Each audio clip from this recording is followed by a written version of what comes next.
एक लड़की रोज ट्रेन में एक ही आदमी को देखती थी। एक दिन पता चला वो आदमी 15 साल पहले मर चुका है। मेरा नाम आयशा है। मैं रोज की तरह सुबह 8:15 वाली ट्रेन से ऑफिस जाती थी। भीड़ इतनी होती थी कि सांस लेना भी मुश्किल लगता था, लेकिन उस भीड़ में एक चेहरा ऐसा था जो हमेशा मेरी नज़रों में आ जाता था। वो आदमी सफ़ेद शर्ट, काली घड़ी और हाथ में पुरानी सी किताब लेकर हमेशा खिड़की वाली सीट पर बैठा रहता। ना किसी से बात करता, ना फ़ोन चलाता, बस चुपचाप बाहर देखता रहता। पहले मुझे लगा शायद कोई टीचर होगा, लेकिन अजीब बात ये थी कि वो हर दिन बिल्कुल एक जैसे कपड़ों में दिखाई देता था। एक भी दिन बदलाव नहीं। धीरे धीरे मेरी नज़रें उसे ढूंढने लगी। अगर किसी दिन वो दिखाई नहीं देता तो मुझे बेचैनी होने लगती। एक दिन ट्रेन अचानक सुरंग के बीच रुक गई। पूरा डिब्बा अंधेरे में डूब गया। लोग घबरा गए, कोई चिल्लाने लगा, किसी का फ़ोन गिर गया। तभी पहली बार उस आदमी ने मेरी तरफ देखा। उसकी आंखें बेहद शांत थीं। उसने धीरे से कहा, डरो मत, ये ट्रेन कभी किसी को नुकसान नहीं पहुंचाती। उसकी आवाज़ सुनकर ना जाने क्यों मुझे अजीब सा सुकून मिला। कुछ मिनट बाद ट्रेन फिर चल पड़ी।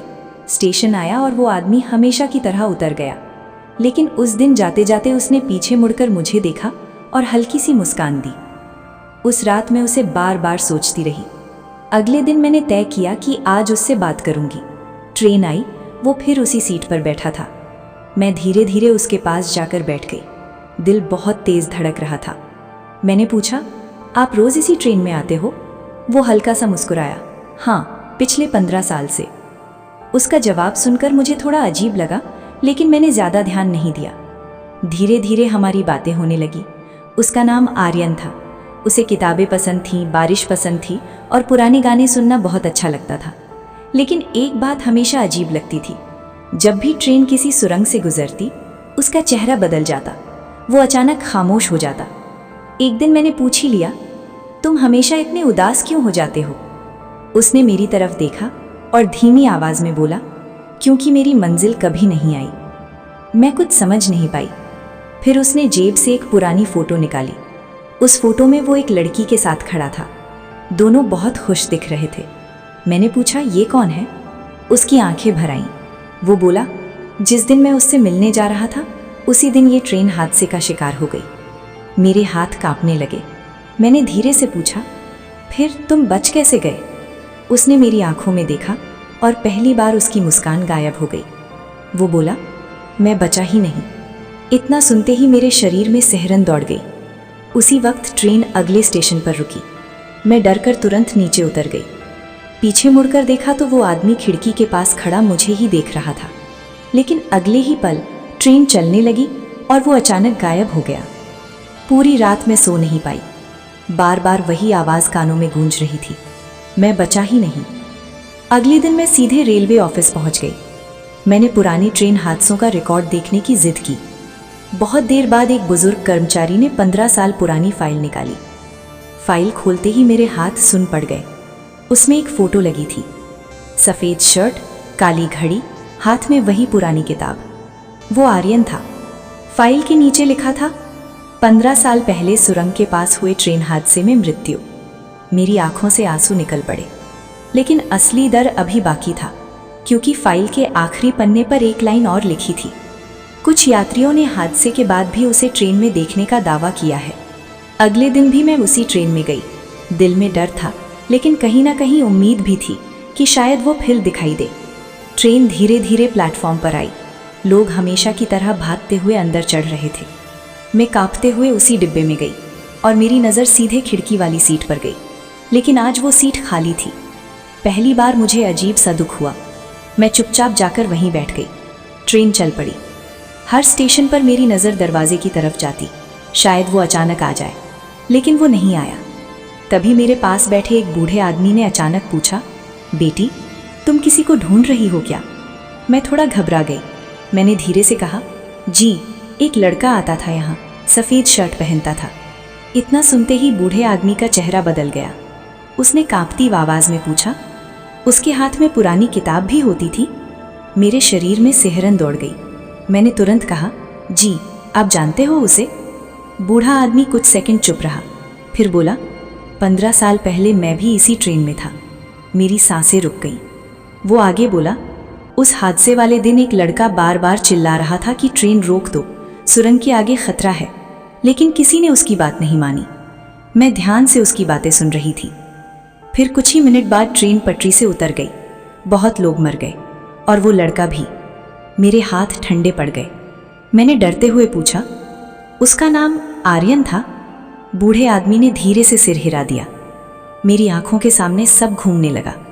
लेकिन तभी बूढ़े आदमी ने मेरा हाथ पकड़ा और बोला, लेकिन कहानी यहीं खत्म नहीं हुई थी। मैं घबराकर पूछा, मतलब? वो बोला, हादसे के बाद कई लोगों ने उसे इसी ट्रेन में देखा, बिल्कुल वैसे ही, सफ़ेद शर्ट, काली घड़ी और वही पुरानी किताब। अब मेरे माथे पर पसीना आने लगा था। तभी ट्रेन उसी सुरंग के पास पहुंची जहां 15 साल पहले हादसा हुआ था। अचानक पूरे डिब्बे की लाइट बंद हो गई। चारों तरफ अंधेरा फैल गया। लोग घबरा गए और तभी मेरे कानों में वही आवाज़ गूंजी, आयशा। मैं डरकर पीछे मुड़ी। अंधेरे में खिड़की के पास कोई खड़ा था, सफ़ेद शर्ट, काली घड़ी और हाथ में वही पुरानी किताब। वो आर्यन था। उसकी आंखें सीधे मेरी तरफ थीं। उसने धीरे से बोला, आज फिर कुछ होने वाला है। इतना सुनते ही ट्रेन जोर से हिलने लगी और अगले ही पल एक जोरदार धमाका हुआ। धमाका इतना जोरदार था कि पूरा डिब्बा चीखों से भर गया। लोग इधर उधर गिरने लगे। कांच टूटकर चारों तरफ बिखर गया। मैं सीट पकड़कर किसी तरह खुद को संभाल रही थी। ट्रेन अचानक सुरंग के बीच रुक गई। पूरा डिब्बा अंधेरे में डूब गया। लोग मदद के लिए चिल्ला रहे थे। किसी बच्चे की रोने की आवाज़ आ रही थी। मेरा दिल इतनी तेज धड़क रहा था कि मुझे खुद अपनी सांसें सुनाई दे रही थी। तभी अंधेरे में किसी ने मेरा हाथ पकड़ लिया। मैं डरकर चीखने वाली थी, लेकिन वही शांत आवाज़ सुनाई दी, डरो मत, मेरे साथ चलो। वो आर्यन था। उसके हाथ बर्फ की तरह ठंडा था। वो मुझे भीड़ से निकालकर ट्रेन के पिछले दरवाजे की तरफ ले जाने लगा। मैं कांपती हुई उसके पीछे चल रही थी। तभी पीछे से जोरदार आवाज़ आई और ट्रेन का एक हिस्सा पटरी से उतर गया। लोग चीखने लगे। अगर मैं वहीं खड़ी रहती तो शायद बच ना पाती। हम किसी तरह ट्रेन से बाहर निकल आए। बाहर घना अंधेरा और तेज बारिश थी। सुरंग के पास सिर्फ एम्बुलेंस की दूर दूर से आती आवाज़ें सुनाई दे रही थीं। मैंने घबराकर आर्यन की तरफ देखा। उसके कपड़े बारिश में भी बिल्कुल सूखे थे। मेरे शरीर में फिर से डर दौड़ गया। मैंने कांपती आवाज़ में पूछा, तुम आखिर हो कौन? वो कुछ सेकंड चुप रहा, फिर बोला, मैं वो हूँ जो 15 साल से इस हादसे को दोहराते देख रहा हूँ। मैं समझ नहीं पाई। वो धीरे धीरे सुरंग की तरफ देखने लगा। हर साल इसी तारीख को इस ट्रेन में हादसा होता है। मेरी आंखें फैल गईं। लेकिन ये बात किसी को याद नहीं रहती, क्योंकि जो लोग बच जाते हैं वो सब कुछ भूल जाते हैं। अब मुझे लगने लगा था कि मैं कोई सपना देख रही हूँ। तभी अचानक मेरे फ़ोन पर एक मैसेज आया। मैंने फ़ोन खोला और स्क्रीन देखते ही मेरे पैरों तले ज़मीन खिसक गई। मैसेज किसी अनजान नंबर से था। अगर जिंदा रहना चाहती हो तो आर्यन पर भरोसा मत करना। मेरे हाथ कांपने लगे। तुरंत मैंने पीछे मुड़कर आर्यन को देखा, लेकिन वो अचानक गायब हो चुका था। चारों तरफ सिर्फ बारिश थी और सुरंग के अंदर से आती अजीब सी सीटी की आवाज़। तभी मुझे अंधेरे में कोई और दिखाई दिया। एक बूढ़ी औरत जो लगातार मेरी तरफ देख रही थी। उसने कांपती उंगली से सुरंग की तरफ इशारा किया और धीमी आवाज़ में बोली, वो तुम्हें बचाने नहीं, वापस ले जाने आया है। मेरे कानों में उस बूढ़ी औरत की आवाज़ गूंज रही थी, वो तुम्हें बचाने नहीं, वापस ले जाने आया है। मैं डर से जम चुकी थी। बारिश लगातार तेज़ होती जा रही थी। सुरंग के अंदर अंधेरा इतना गहरा था जैसे वहाँ रोशनी कभी पहुँची ही ना हो।